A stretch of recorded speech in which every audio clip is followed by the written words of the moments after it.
Hello everyone. Here I am discussing one of the most important topic of fundamental, that is guarantee of profit. Guarantee का मतलब होता है किसी को surety देना. श्योरिटी मीन्स कि join us we will give you specified amount. कि partner को कहा जाता है कि तू हमें ज्वाइन कर, हम तुझे एक स्पेसिफाइड अमाउंट देंगे ही देंगे.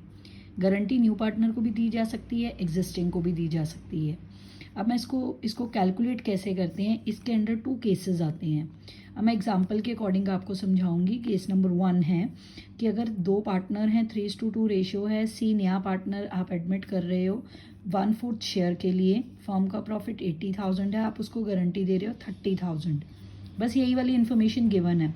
तो गारंटी को कैसे कैलकुलेट करते हैं, इसमें P&L एप्रोप्रिएशन अकाउंट बनता है और हमेशा मैच होता है, बैलेंसिंग फिगर नहीं निकलती उसकी कोई. अब देखो कैसे, बाय प्रॉफिट 80,000 लिखा आपने.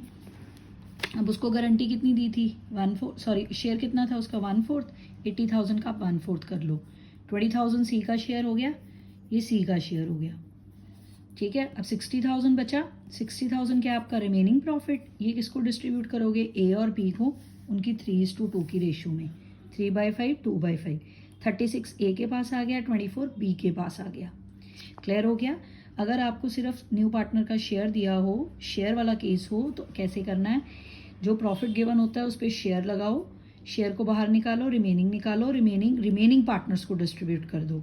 ठीक है, उनकी ओल्ड रेशो में जो गिवन रेशो होती है 3/5 2/5 में. अब न्यू पार्टनर जिसको हमने गारंटी दी थी, गारंटी हमने कितने की दी थी, देखो 30,000 की. उसके हिस्से में कितना आ रहा है, शेयर कितना आ रहा है 20,000.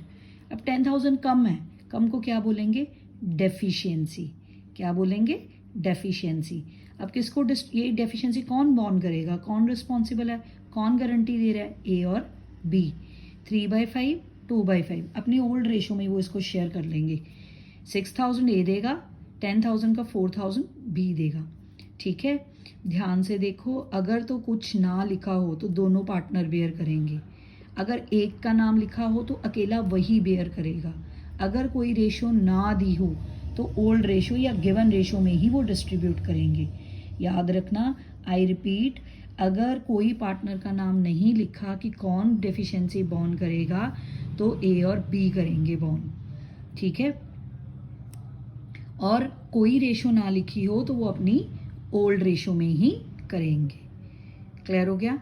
अब लिखते कैसे हैं, 2 प्रॉफिट या 2 एज कैपिटल सीधा भी लिख सकते हो. 2 एज कैपिटल 36,000 निकाला था ना आपने, उसका 36 उसका हो गया. ठीक है, फिर बी का कितना था 24, बी का लिख दिया. सी के हिस्से कितना आ रहा था 20. अब इसको जिसको डेफिशिएंसी मिल रही होती है वहाँ लिखोगे प्लस डेफिशिएंसी मेट. 30 पूरा पहुँच गया उसके पास. बॉर्न कौन कर रहा था, ए और बी. ए के हिस्से में कितना आया, ए के हिस्से में कितना आया था 6,000 डेफिशिएंसी बॉर्निंग. उसके बी के हिस्से में 4,000. ये माइनस कर दो, डेफिशिएंसी बॉर्न 6,000 माइनस 30 आ गया. 24 में से इसकी 4,000 इसने डेफिशिएंसी बॉर्न करी, वो माइनस कर दो. देखो दोनों अकाउंट मैच हो गए. Clear. Thank you very much.